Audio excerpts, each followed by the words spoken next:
오늘 본 말씀은 육적 시각이 아니라 영적 시각을 보아야 할 것을 보아야 되는데, 믿음의 표대이고 또 우리의 믿음의 주이신 예수님을 바라보아야 되는데, 그렇지 못할 때는 육신적인 불균형이 일어나고 쓰러지고 머리를 다치고 하는 그런 것보다 더 심각한 영적인 머리 손상과, 그리고 어떻게 보면은 영혼의 생명 자체를 잃어버릴 수도 있다라고 하는 것을 가르쳐 주시고 있습니다. 이 말씀들을 좀 더 풍성하게 이해하기 위해서는 14장에 기록되어 있는 3가지 사건을 같이 염두에 두고 그 가르침, 기록의 말씀 안에서 얻을 수 있는 교훈, 이것을 같이 엮어서 생각할 때에 더 온전한 은혜를 얻을 수가 있습니다. 사건이 3개가 여기에 중요하게 기록이 되어 있는데, 우선 1절부터 12절 말씀에 보시면은 침례 요한의 사망, 옥에서 죽었어요. 옥사 사건이 기록이 되어 있는데요. 침례 요한이 왜 옥에 갇혔느냐 하면은 헤롯이라고 하는 유대의 왕은 모든 권한을 갖고 있습니다. 입법도 또 다스리는 것도 재판하는 것도 다 갖고 있는 이 헤롯이 원래는 유대인이 아니고 로마에 아주 가까이서 아부를 하고 하다 보니까 유대인들이 자기 나라 사람을 세워서 다윗의 후손으로 왕을 세우면은 더 강한 반역이 일어날 것이라고 생각한 로마 당국에 의해 가지고 헤롯이 에돔 사람인데도 왕이 되었습니다. 그러다 보니까 인기가 별로 없는데, 이 인기를 얻기 위해서 의도적으로 한 것이 성전을 크게 지어주는 그러한 정책을 했고요. 40년 동안이나 46년 동안이나 이렇게 지어져 가는 것을 성경에서도 기록으로 보여주시고 있습니다. 그런데 이 헤롯이 자기 동생 빌립의 아내가 너무 예쁘다 보니까 내가 차지해야 되겠다 해가지고 뺏어버렸습니다. 그리고 자기 아내로 삼아버렸어요. 근데 그런 일을 잘못했다고 침례 요한이 사람들 앞에서 강하게 비난을 했습니다. 왕이 하나님의 말씀대로 똑바로 하나님 앞에 충성하지 않고 하나님을 따르지 않고 어떻게 이런 잘못된 짓을 하는데 백성이 따르겠느냐, 이렇게 막 강하게 책망을 했더니만 이 헤롯이 시끄럽다, 그런 소리 자꾸 하면은 가둬버리겠다 했는데, 시끄러워도 바뀔 때까지, 회개할 때까지 나는 할 거야 하고 계속 소리를 질렀나 봐요. 그래서 감옥으로 집어넣어 버렸습니다. 집어넣어 버렸는데 눈에 가시 같은 거예요. 백성들은 막 선지자로 알고 있는 침례 요한인데 침례 요한을 감옥에다 집어넣다니 말이 되느냐, 막 일어난 거예요.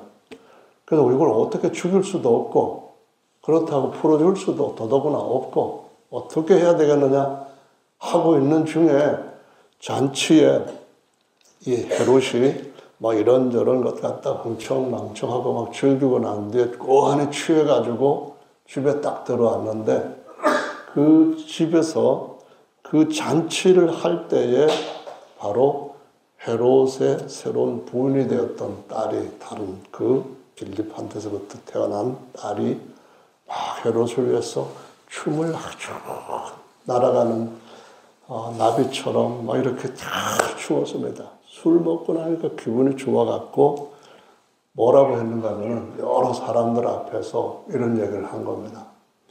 소원이 뭐냐? 다 들어주겠다. 그랬더니 이게 자기 엄마한테 딱 가서 물어보니까 요한의 머리를 달라고 해라. 이렇게 딸한테 이렇게 뭐랄까요? 저걸 준 거예요. 그랬더니만 딸이 가갖고 아버지 왕이시여, 헤롯의 머리가 저한테는 최고 큰 선물입니다. 이렇게 된 거예요. 그 어떻게 됐겠습니까? 이러지도 저러지도 못했는데 일단 말은 했으니까 사람들도 다 알고 있는 사실이니까 헤롯의 목을 베어라 하고서는 여기 가져왔나이다 했더니 가지고 헤롯이 자기 딸한테 갖다 쫙 주면서 이제 기분 좋지? 이렇게 나온 겁니다.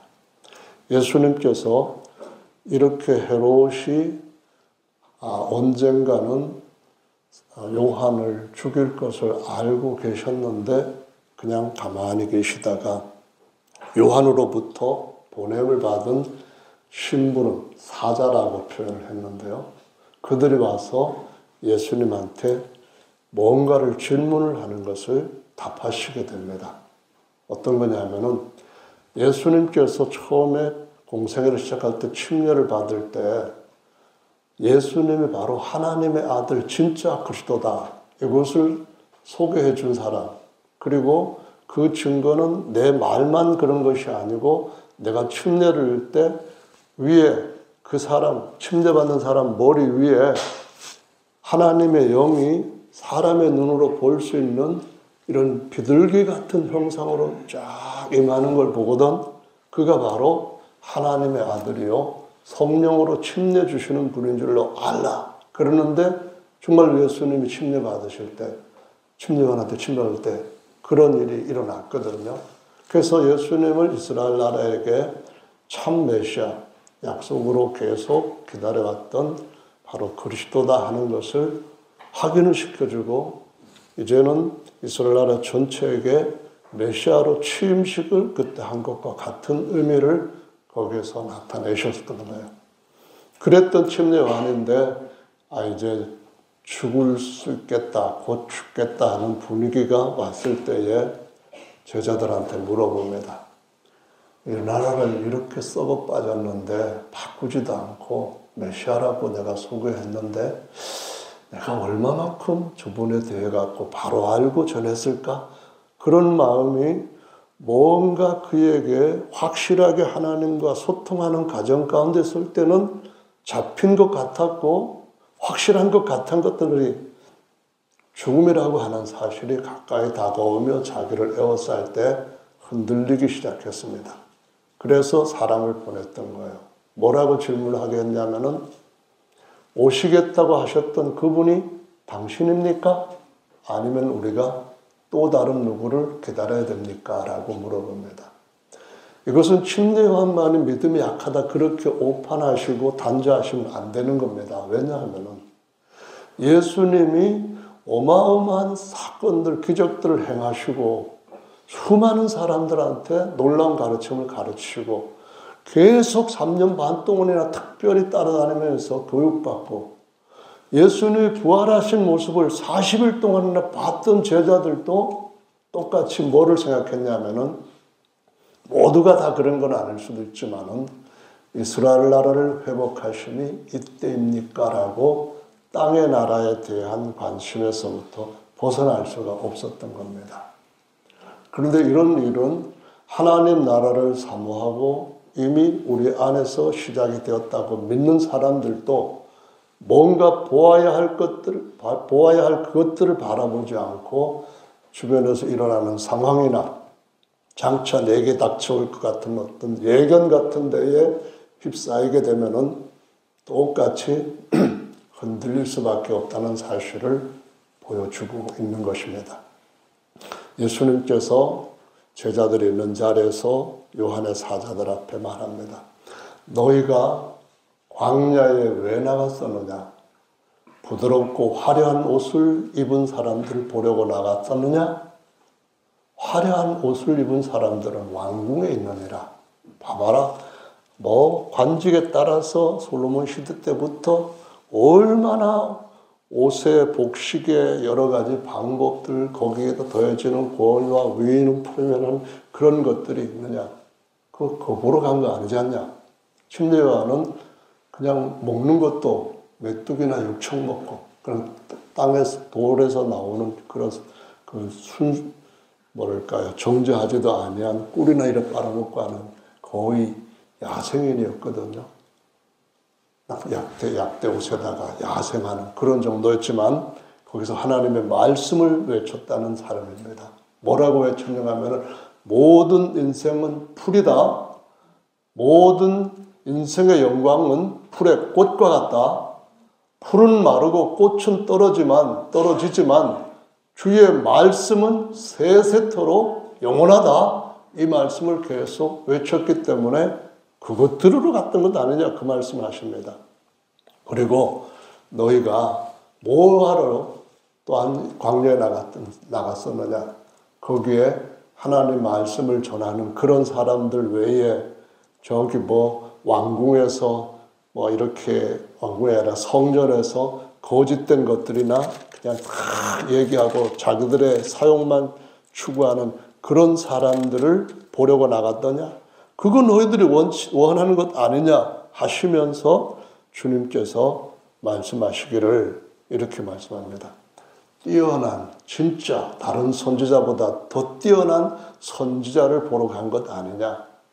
그 말씀을 하시면서 내가 내 사자를 내 앞에 예비하리라 하신 이 사람이 바로 이 요한이다 하시면서 내가 진실로 너희에게 이르노니 여자가 낳은 자 중에 침례요한보다 큰 이가 일어남이 없도다. 그러나 천국에서는 침례요한보다 가장 적은 천국 사람이라 할지라도 그보다 더 크다. 이 말씀을 11장 11절에서 하시는 걸 볼 수가 있습니다.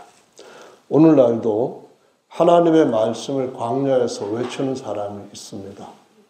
오늘날도 화려한 왕궁의 그런 복장들을 입는 것을 풀의 꽃과도 같은 그런 것을 입고자 인생을 허비하는 사람들이 있습니다. 오늘날도 마치 온갖 더러운 새들의 둥지와 같이 거짓된 가르침을 전하는 하나님의 집에서 일하는 사람들이라고 하는 사람들이 많이 있습니다. 그러나 정말 하나님의 말씀을 전하는 사람은 누굴까요? 기록되어 있는 말씀을 자기 삶에 그대로 적용하고 그 삶을 가지고 사람들한테 보여주는 사람이 저 사람이 가려고 하는 것은 하늘나라구나. 그걸 예수님이 하셨던 것처럼 알고 안심하고 따라갈 수가 있는 것 아니겠습니까? 그래서 침례 요한은 딱 죽기 전에 이렇게 예수님한테 말씀을 듣고 이제는 그 제자들에게서 받은 예수님의 말씀을 따라서 나 이제 죽어도 소원이 없다. 내가 가고 싶었던 아브라함과 이삭과 야곱이 바라보고 갔던 본향으로 나는 가니까 하면서 목베임에서도 살려달라고 울부짖거나 그냥 간청하거나 그러지 않고 그것이 생애를 마친 줄로 아시기 바랍니다. 오늘날도 마찬가지로 법을 알지 못하는 사람들과 법을 알아도 법대로 하지 않는 사람들과 아예 법이 없는 사람들이 세상에는 있습니다. 제가 어렸을 때는 아닌데 언제 들었는지도 잘 모르겠는데 세상에서 도덕 윤리 선생님이 제일 도덕적이지 않고 윤리적이지 않다. 그런 얘기를 하는 걸 들었습니다. 목사가 진짜 성경 말씀 뽑아가지고 하나님 말씀 그대로 전하는 것이 아니라 듣고 싶어하는 말만 전하고 자기 인기 얻을 말씀만 전하는 그런 목사들이 세상에 수두룩하다. 그런 얘기를 들었는데 여러분은 얼마만큼 그런 일에 대해서 동의하시는지는 모르겠습니다만은 어쨌든 간에 세 가지 것이 있습니다. 법을 아는 사람이 있고요. 법이 없는 사람이 있고요. 법을 알면서도 안 지키는 사람도 있고 잘 지키는 사람도 있습니다. 그래서 성경에서 말씀하고 있는 법에 대해서 법대로 살지 않는 사람을 두 가지로 표현합니다. 하나는 무법자들, 또 하나는 불법자들입니다. 그러면은 무법과 불법은 어떤 차이가 있을까요? 무법이라고 하는 것은 사실상은 법이 없다. 그래서 법 없이 살다 보니까 그 삶이 엉망진창이고 죄로 점점점 점철되는 삶이다라는 거거든요. 사사기 시대 때는 특징이 있었어요. 사사들은 어떤 의미를 갖고 있는 직분인가 하면은 재판관이에요.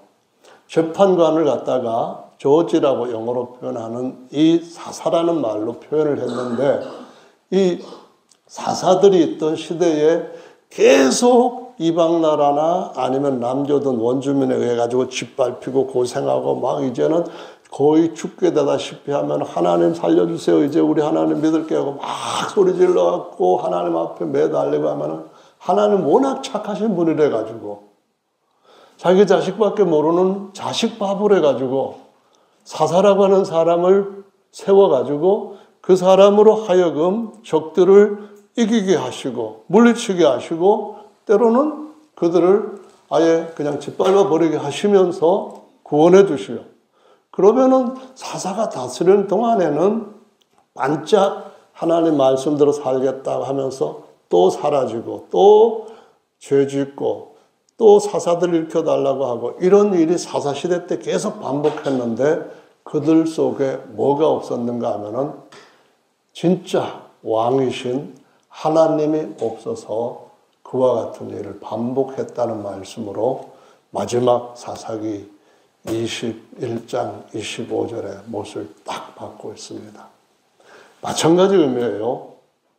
법이 없다고 하는 말은 원래 구약 성경이라고 하는 것은 하나님께서 세상 많은 사람들을 다 자기의 후사 형상으로 삼으시고 하나님의 그 대단한 것을 다 보이는 사람 안에 하나님이 들어가셔서 사람을 통하여 나타내시고자 하시는 형상이 되게 하려고 예수께서 두 번째 들어오실 때는 예수님의 부활한 모습 같은 마다들의 형상처럼 되게 하려고 미리 정하셨는데 사람들이 그들 안에 하나님이 들어오시도록 하나님이 계속 인도해 가시되 범죄했을 때도 또 다시 회복시켜 주시려고 하시고 또 회복시켜 주시려 하는데도 불구하고 계속 엉터리로 나가게 되니까 나중에는 노아 홍수 후에 다 없앨 수는 없고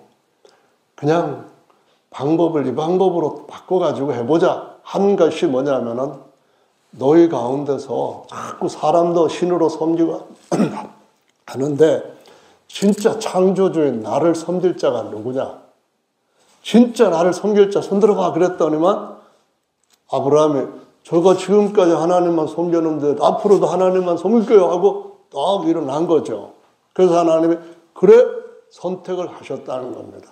그리고 선택한 그 아브라함의 후손들이 똑같이 아브라함의 믿음을 따라서 살게 되면은 그러면은 내 백성으로 삼고 언젠가는 내가 아들을 낳기 전부터 계획하였던 모든 것들을 다 이루어서 너희들에게 다 맡기고 나는 너희들을 내 처소 성전 살아있는 성전 삼고 영원히 너희 안에서 쭉 쉬면서 아들 된 너희가 딱 자라는 걸 보면서 역시 사랑스럽고 자랑스러운 내 아들들이야 이렇게 하련다. 그렇게 해서 아브라함과 그 후손들을 선민으로 택하셨다는 겁니다.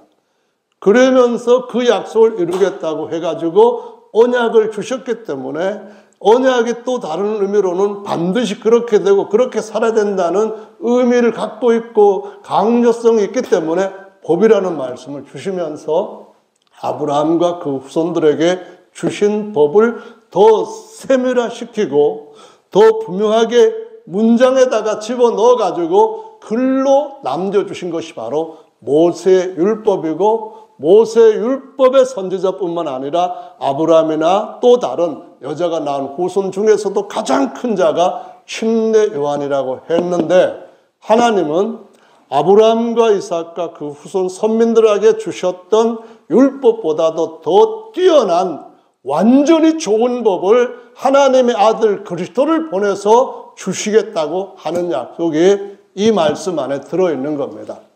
그래서 여기에서는 아브라함의 백성들한테는 법이 있어요. 아브라함의 백성들한테는 하나님의 약속이 있어요. 그 반면에 이방인들한테는 하나님도 없고 언약도 법도 없고 그러니까 소망도 없다, 그런 말씀이에요. 아브라함의 후손들한테는 하나님께서 그들의 아버지가 되시고 부활한 모든 사람들로 세울 것이라는 약속이 있고 그 약속대로 하나님이 자신이 자기 백성들의 남편 같은 역할을 해서 내 모든 것들을 다 내 아내도 같이 누리게 한다는 미래가 있는 거예요. 소망이 확실하고 가득한 거예요.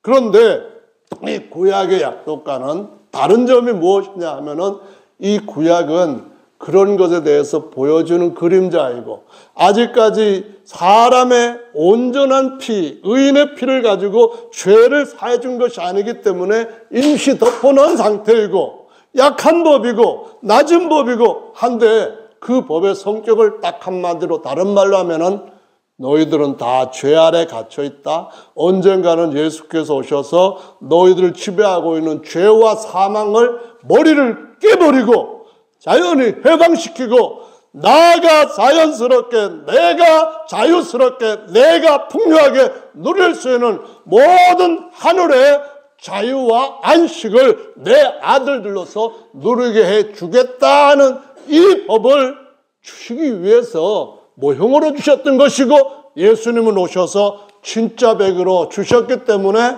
침례요한이 끝난다, 그 말은 다른 의미로 모은 거예요. 예수께서 새로운 법을 우리에게 주실 시대가 되었다, 이런 의미입니다. 마가복음 2장 말씀을 우리가 새벽에 어제 나눴는데요. 거기 보면은 참 새 포도주는 새 가죽 부대에 넣어야 된다, 그런 말씀을 하셨거든요. 그 말씀은 옛날 구약의 시대에서 주셨던 법은 사실상 완전한 것이 아니고 그림이라는 거예요. 그림보다 더 자세하게 그려서 주신 것들은 그것은 입체형으로 그렸으니까 모형이다, 그런 의미로 볼 수 있는 그 정도라는 거예요. 히브리서 1장 말씀은 하나님께서 옛날 구약 시대에는 여러 부분, 여러 조각, 여러 모양으로 말씀하셨던 그 하나님이 이 모든 날 마지막에는 아들로 친히 하나님의 형상인 그 아들을 통하여서 그 아들 안에서 우리에게 말씀하셨다, 그 말씀을 하시면서 1장 6절에서는 그가 맏아들로 세상에 다시 들어오실 때에 우리가 하나님이 주신 최고의 피조물인 천사들까지 이리와라 할 수 있을 정도로 하나님의 후사의 자리에 우리를 앉힐 것이다 라는 말씀을 하시고 있습니다. 할렐루야. 그래서 천국에서는 지극히 작은 자라도 아들이기 때문에 하나님이 낳으신 아들이고 모든 걸 물려받을 후사이기 때문에 여자가 낳은 자 중에 가장 큰 자보다도 천국에서 가장 작은 자가 오히려 더 크다라는 말씀을 하시고 있는 겁니다. 그 세상에서 법이 없는 사람들이 무슨 법이 없다는 거예요? 헌법도 있고 형법 무슨 법 많잖아요. 그 공부하다가 몇 년 동안 해도 안 돼가지고 결국 그냥 다른 걸 할 수 있는 그런 일들도 일어나고 있잖아요. 법이 많은데 왜 법이 없다고 하죠? 왕이 많은데 왜 왕이 없다고 하죠? 하나님께서 왕이시고 하나님이 절대 영원한 왕이시고 그 나라가 폐하여지지 않고 그 나라는 사람들 안에다가 세우시는 것이기 때문에 하나님의 말씀의 법이 없는 사람들, 그 중에서도 구약의 선민들한테 있는 법이 아니라 이제는 예수께서 우리 안에 주시는 영원히 살리게 하는 이 법이 없는 사람들이 어떤 사람들이라고요? 무법자들이다라고 말씀을 하는 겁니다. 우리는 어떤 사람들이에요? 하나님의 십계명이 우리의 신비에 새겨져 있다 하는 말씀이 고린도후서 3장에 떡하니 기록되어 있는 줄로 믿으시기를 바랍니다. 그래서 우리는 하나님의 나라, 하늘나라의 시민권을 가지고 그 법에 따라서 살아가야 하나님께서 다시 오실 때 우리의 몸까지 신령한 영토로 하나님께서 모든 것 위에 하나님의 아들로서 영원히 만유를 누릴 수 있는, 다스리는 통치권을 가질 수 있는 그런 일로 그리스도와 함께 복을 누릴 것이라는 약속을 받고 있는 것이죠. 그래서 오늘 저와 여러분들의 이 말씀을 충분히 이해하기 위해서 먼저 율법도 아니고 예수 그리스도께서 성령에 살려주는 법으로 우리를 인도해 가시는 것을 성령과의 교통 가운데서 육신적인 사람이 아니고 신령한 사람으로서 겉사람을 볼 때는 똑같이 대한민국 국민이지만 똑같이 민주주의 속에 살아가는 사람이지만 그러나 거듭나고 새로워진 새 사람인 속사람을 따라 볼 때는 저 사람이 한국 사람 아닌 것 같기도 하고 저 사람이 외국인 나그네 같은 것도 하고 그런 이중적인 신문을 따라서 두 가지의 법들을 따라서 살아가는 하나님 앞에서 정말 특이한 존재들이라는 사실을 알고 이 법을 모르는 무지한 상태에서 무법자가 되어서도 안 되고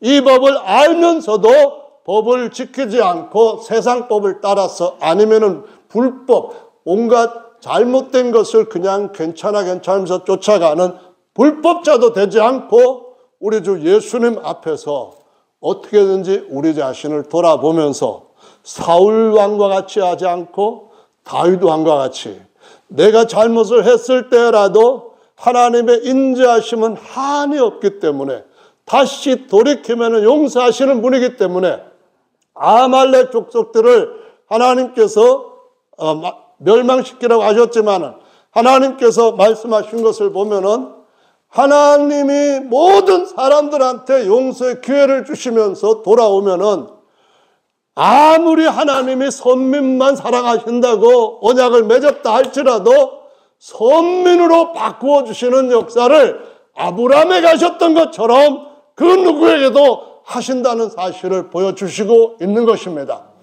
아브라함을 선민으로 택하신 그 선택하심은 아브라함의 후손들이라 할지라도 불법자가 될 때는 가차없이 법 없는 사람으로 무법한 자로 처리해버리는 것을 우리가 알고 하나님의 말씀을 따라 사울같이 살지 말고 다윗과 같이 살아가는 법을 배우게 해 주시옵소서 하는 이런 진실한 마음으로 저와 여러분들이 이 세상 혼탁한 세상 어느 때든지 똑같은 세상 어느 때든지 풀의 꽃의 영광을 다른 어떤 것보다 좋아하고 하나님께서 나타내셨던 하나님의 형상의 영광 그것을 바라보지 못하는 모든 인생들에게 우리가 올바른 지각을 갖고 올바른 목표를 끝까지 바라보고 물밑으로 가라앉지 않는 특별한 삶을 사시는 저와 여러분들 되시기를 예수님의 이름으로 축원합니다. 빌립보 교회에 바울이 보낸 편지, 옥중에서 쓴 편지에 이런 말씀이 있습니다. 내가 지금도 눈물을 흘리면서 많은 사람들에 대해 가지고 너무 괴로워한다 그런 말씀하면서 저들의 신은 하나님이 아니고 교회가 하는 말입니다. 그들의 배라는 말씀을 합니다. 배를 섬긴다는 그런 말씀을 하시면서 그들의 영광은 내가 나중에 알고 보니까 배설물과 같이 나를 해롭게 하는 것인데 그걸 쫓아가고 계속 쫓아가고 있으니까 내가 지금 눈물을 흘린다 그런 말씀도 같이 하시면서 저들의 마침은 영광 찬란한 영원한 풍요의 삶이 아니라 영원한 영광의 생명의 풍성함이 아니라 멸망의 삶이라는 말씀을 하시면서 이렇게 얘기를 합니다. 우리의 시민권은 하늘에 있는지라 하늘 저리로서 우리를 그리로 높이려고 하시는 마다들이 다시 오실 줄을 내가 알고 그날 내가 멸관받기 위해서 지금까지 달려왔으니 우리의 낮은 몸을 자기의 영광의 형체 같은 형상으로 변케 하실 것이다. 이 말씀으로 빌립보서 3장 20절 21절에서 우리한테 제발 좀 법을 알고 제발 좀 보아야 할 목적에서부터 흔들리지 말고 똑바로 남자답게 서라는 우리 속 사람이 흔들리지 말고 짝발 갖고 살지 말고 든든히 남자답게 두 발로 모든 피조물 앞에서 당당히 서라고 하는 권유를 주고 있는 것을 우리가 받아야 될 줄로 믿습니다. 할렐루야! 안 보이면 흔들립니다. 제가 보지 않고 설교도 할 수도 없고 이렇게 나가다가 그냥 넘어질 수도 있는데 주님께서 우리의 발을 붙들고 계시고 우리의 가는 길을 완전하게 참된 길로 안내 가신다고 하는 사실에 대해서는 의심하지 않습니다.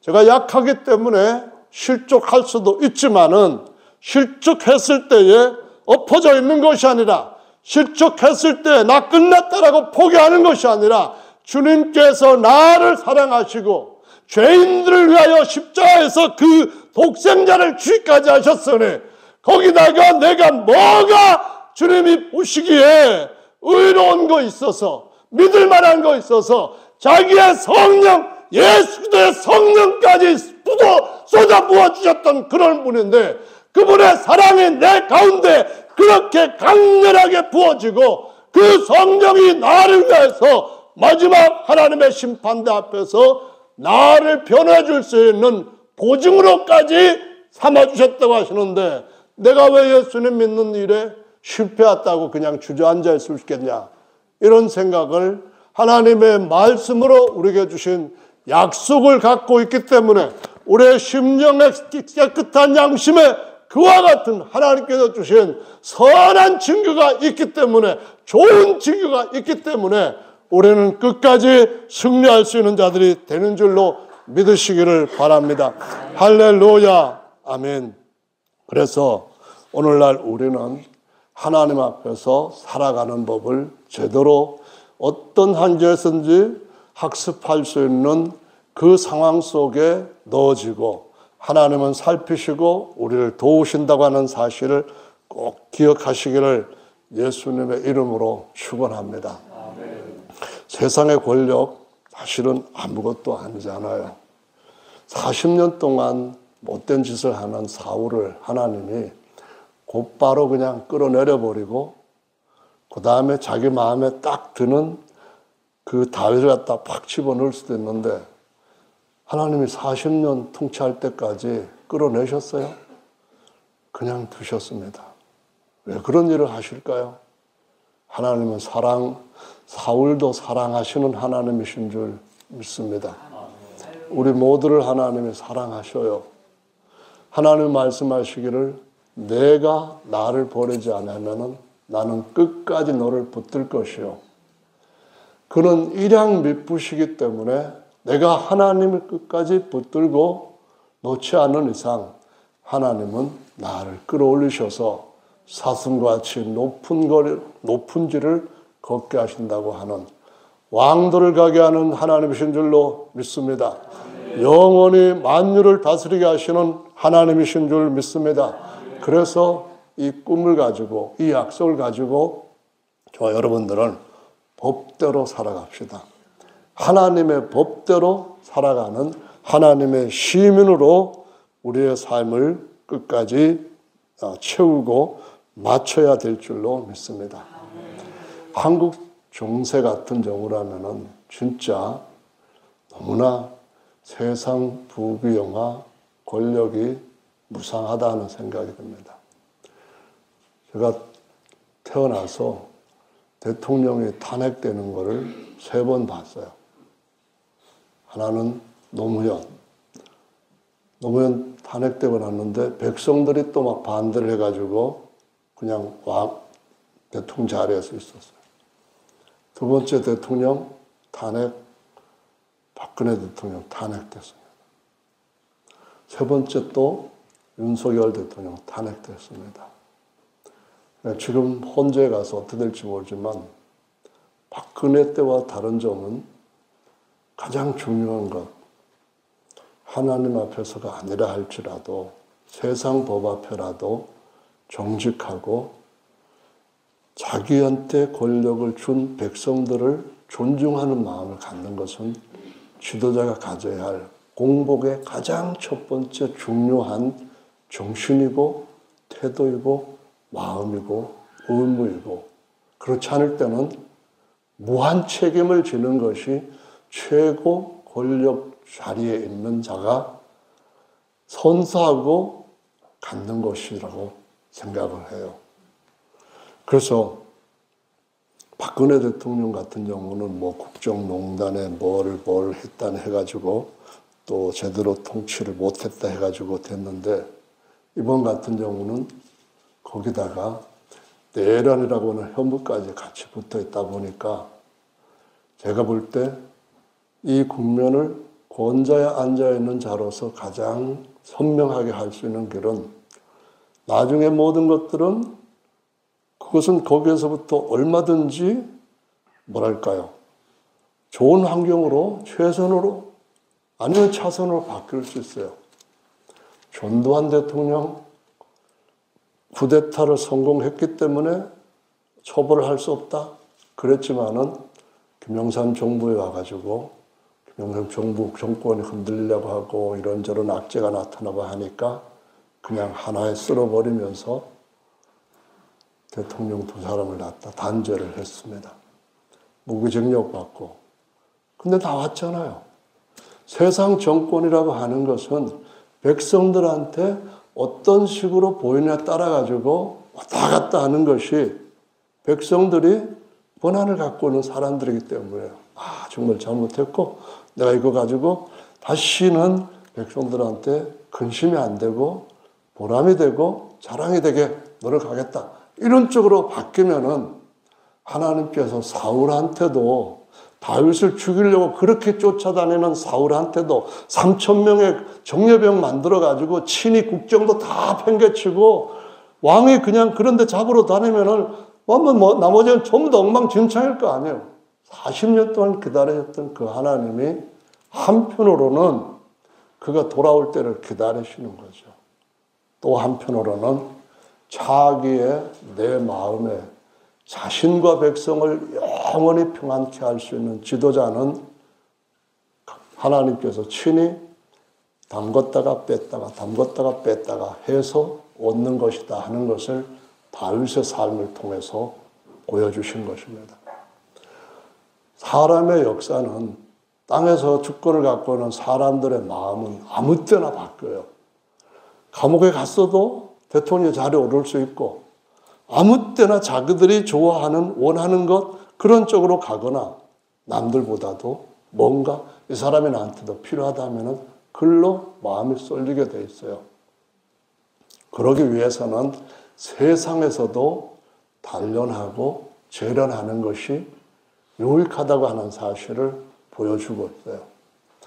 이 말씀을 드리는 이유는 세상에서 얻을 수 있는 것은 잠깐이다. 모든 육체는 풀과 같고 모든 영광은 풀의 꽃과 같다는 걸 아시고, 하나님 나라에서 하나님의 모든 것들 영원히 그리스도와 함께 다스릴 왕 위에 올라가는 모든 성도들한테 하시는 일은 예수께서 장차 다윗의 보좌에 앉아서 영원히 다스리겠다 하셨던 의미가 무엇일까를 생각해 봐야 되는 거죠.